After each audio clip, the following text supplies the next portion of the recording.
الشیطان الرجیم بسم اللہ الرحمن الرحیم اللہم صلی علی محمد کما تحب و ترضی۔ منیہا کی فضیلت۔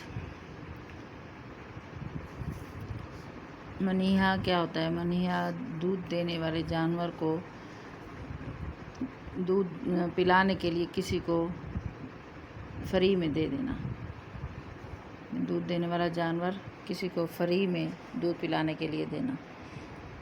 اس کے بارے میں حدیث ہے عن ابی ہریرہ رضی اللہ عنہ ان نبی صلی اللہ علیہ وسلم قال نعم المنیحۃ منیحۃ اللقحۃ لقحۃ الصفی منحۃ والشاۃ الصفی غدو بإناء وتروح بإناء۔ اس کا ترجمہ ہے، حضرت ابو ہریرہ رضی اللہ عنہ بیان کرتے ہیں، نبی کریم صلی اللہ علیہ وسلم نے ارشاد فرمایا، سب سے بہترین منیہا دودھ یعنی دودھ دینے والی اونٹنی اور صاف دودھ دینے والی بکری ہے، اور جو شخص جو صبح و شام برتن بھر کے دودھ دے اس کو منیہا کہتے ہیں۔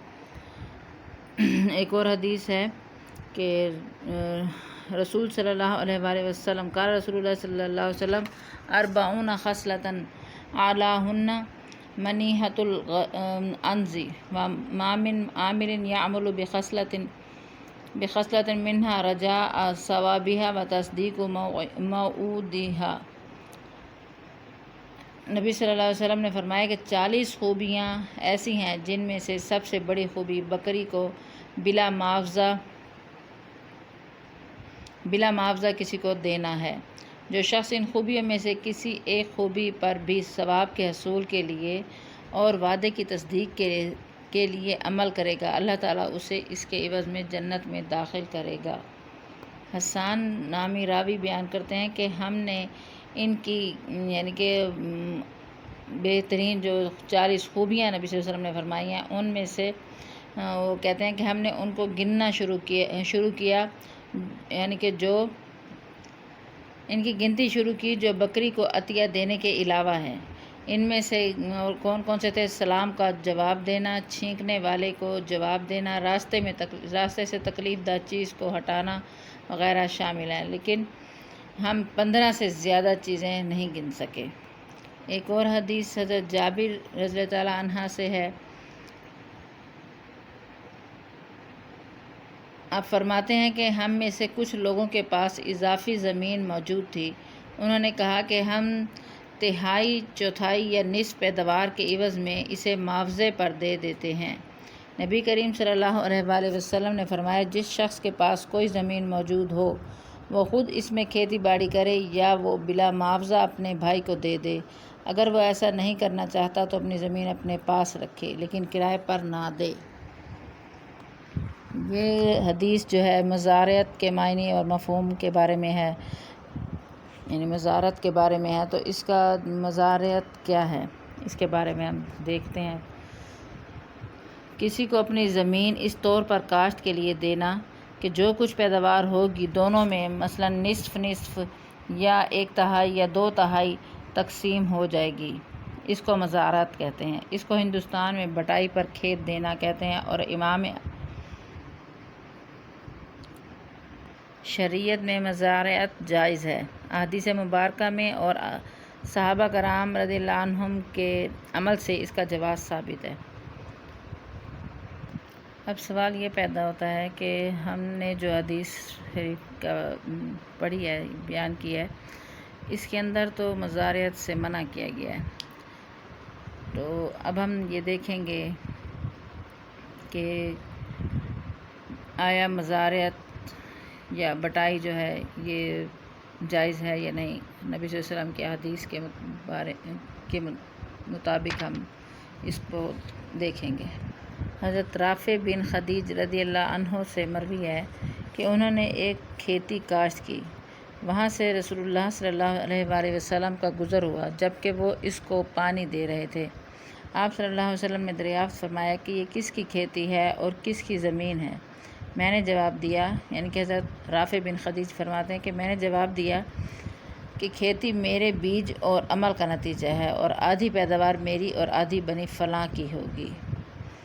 یعنی کہ جس کی زمین ہے اس کی۔ اس پر آپ صلی اللہ علیہ وسلم نے فرمایا تم نے ربا اور سود کا معاملہ کیا ہے، زمین اس کے مالک کو واپس کر دو اور اپنا خرچ ان سے لے لو۔ ایک اور حدیث حضرت جابر رضی اللہ عنہ سے مروی ہے کہ وہ فرماتے ہیں کہ میں نے رسول صلی اللہ علیہ وآلہ وسلم کو یہ فرماتے ہوئے سنا ہے کہ جو شخص مخابرہ کو نہ چھوڑے اس کو اللہ اور اس کے رسول کی طرف سے اعلان جنگ ہے۔ اب ہم نے مخابرہ کیا ہے چیز ہے اس کے بارے میں دیکھنا ہے۔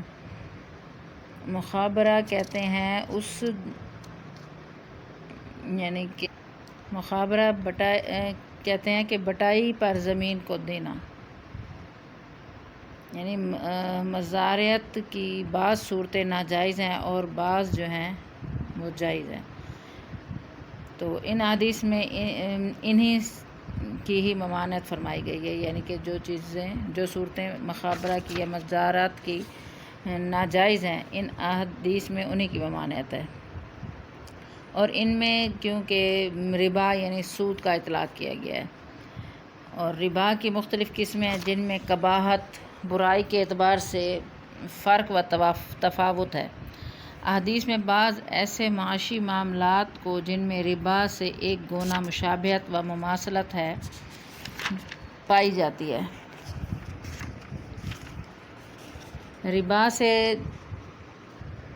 ربا کی مختلف قسمیں ہیں جن میں قباحت و برائی کے اعتبار سے فرق و تفاوت ہے۔ احادیث میں بعض ایسی معاشی معاملات کو جن میں ربا سے ایک گونا مشابہت و مماثلت پائی جاتی تھی ربا سے تعبیر کیا گیا ہے۔ اسی طرح مزارعت کی ناجائز صورتوں کو بھی ربا سے تعبیر کیا گیا ہے، لیکن بعض ملاحدہ نے ان کو غلط محمل پر محمول کیا ہے۔ ایک شخص جو اپنی زمین خود کاشت نہیں کر سکتا یا نہیں کرتا، وہ اسے کاشت کے لیے دوسرے کے حوالے کر دیتا ہے۔ اس کی کئی صورتیں ہو سکتی ہیں۔ اول یہ کہ وہ اسے ٹھیکے پر اٹھا دے اور اس کا معاوضہ زر نقد کی صورت میں وصول کرے۔ اسے عربی میں قرۂ ارض کہا جاتا ہے، یعنی جیسے کرائے پہ دینا۔ فقہا اسے اجارات کی ذیل میں لاتے ہیں اور یہ صورت بالاتفاق جائز ہے۔ دوم یہ کہ مالک زر نقد وصول نہ کرے بلکہ پیداوار کا حصہ مقرر کر لے۔ اس کی پھر دو صورتیں ہوں گی کہ ایک صورت یہ ہے کہ زمین کے کسی خاص خطے کی پیداوار اپنے لیے مخصوص کر لے، یہ صورت بالاتفاق ناجائز ہے، اور احادیث مخابرہ میں اسی صورت کی ممانعت ہے۔ اور دوسری صورت یہ ہے کہ زمین کے کسی خاص خطے کی پیداوار اپنے لیے مخصوص نہ کرے بلکہ یہ طے کیا جائے کہ کل پیداوار کا اتنا حصہ مالک کو ملے گا اور اتنا حصہ کاشتکار کو، مثلا نصف نصف۔ یہ صورت مخصوص شرائط کے ساتھ جمہور صحابہ تابعین کے نزدیک جائز اور رسول صلی اللہ علیہ وآلہ وسلم اور خلفائے راشدین کے عمل سے ثابت ہے۔ چنانچہ حضرت عبداللہ بن عمر رضی اللہ عنہما سے روایت ہے کہ حضرت صلی اللہ علیہ وآلہ وسلم نے اہل خیبر سے یہ معاملہ طے کیا تھا کہ زمین وہ کاشت کریں گے اور اس سے یعنی زمین سے جو پھل یا غلہ حاصل ہوگا اس کا نصف ہم لیا کریں گے۔ حضرت ابن عباس سے بھی روایت ہے کہ حضرت صلی اللہ علیہ وآلہ وسلم نے خیبر کی زمین نصف پیداوار پر اٹھا دی تھی۔ حضرت عبداللہ بن رواحہ کو بٹائی کے لیے بھیجا کرتے تھے۔ صحیح مسلم میں حضرت عبداللہ بن عمر رضی اللہ عنہما کا ارشاد ہے کہ فرماتے ہیں کہ ہم مزارعت میں کوئی مذائقہ نہیں سمجھتے تھے۔ اب یہ پہلا سال ہے کہ رافع کہتے ہیں کہ رسول صلی اللہ علیہ وسلم نے اس سے منع فرمایا ہے۔ حضرت ابن عمر رضی اللہ عنہما اپنی زمین کرائے یعنی بٹائی پر دیا کرتے تھے۔ حضرت صلی اللہ علیہ وسلم، حضرت ابوبکر، حضرت عمر، حضرت عثمان رضی اللہ عنہم کے زمانے میں اور حضرت معاویہ کے ابتدائی دور میں، پھر انہیں رافع بن خدیج رضی اللہ تعالیٰ عنہ کی روایت سے یہ بتایا گیا کہ حضرت صلی اللہ علیہ وسلم نے زمین کو کرائے پر اٹھانے سے منع کیا ہے۔ اس باب میں جو تمام روایات و آثار ہیں ان کا استیعاب مقصود نہیں ہے، یعنی ان کا عیب بیان کرنا مقصود نہیں ہے اور نہ ہی یہ ممکن ہے، بلکہ صرف یہ دیکھنا ہے کہ دور نبوت اور خلافت راشدہ کے دور میں اکابر صحابہ کا اس پر عمل تھا اور مزارعت کہ عدم جواز کا سوال کم از کم اس دور میں نہیں اٹھا تھا، جس سے صاف واضح ہوتا ہے اسلام میں مزارعت کی اجازت ہے، اور اس احادیث مخابرہ میں جس مزارعت سے ممانعت فرمائی گئی ہے اس سے مزارعت کی وہ شکلیں مراد ہیں جو دور جاہلیت سے چلی آتی تھیں۔ حضرت رافع بن خدیج کہتے ہیں کہ میرے چچا بیان کرتے ہیں کہ حضرت صلی اللہ علیہ وسلم کے زمانے میں لوگ زمین مزارعت پر دیتے تو یہ شرط کر لیتے کہ نہر کے متصل کی پیداوار ہماری ہوگی، یا کوئی اور استثنائی شرط کر لیتے، مثلا اتنا غلہ ہم پہلے وصول کریں گے پھر بٹائی ہوگی، یعنی کہ جب بٹائی کرنے سے پہلے ہم اتنا غلہ اپنا نکال کے پھر آپس میں بانٹیں گے۔ حضرت صلی اللہ علیہ وسلم نے اس سے منع فرمایا ہے۔ راوی کہتے ہیں میں نے حضرت رافع سے کہا اگر زر نقد کے عوض زمین دی جائے تو اس کا کیا حکم ہوگا؟ رافع نے کہا کہ اس کا مذائقہ نہیں۔ حضرت صلی اللہ علیہ وآلہ وسلم جب مدینہ تشریف لائے، ان دنوں زمین ٹھیکے پر دینے کا رواج تو قریب قریب عدم کے برابر تھا۔ مزارعت کی عام صورت بٹائی کی تھی، لیکن اس میں جاہلی قیود و شرائط کی آمیزش تھی۔ حضرت صلی اللہ علیہ وسلم نے نفس مزارعت کو نہیں بلکہ مزارعت کی اس جاہلی شکل کو ممنوع قرار دیا اور مزارعت کی صحیح صورت معین فرمائی۔ یہ صورت وہی تھی جس پر حضرت صلی اللہ علیہ وسلم نے اہل خیبر سے معاملہ فرمایا اور جس پر آپ صلی اللہ علیہ وسلم کے زمانے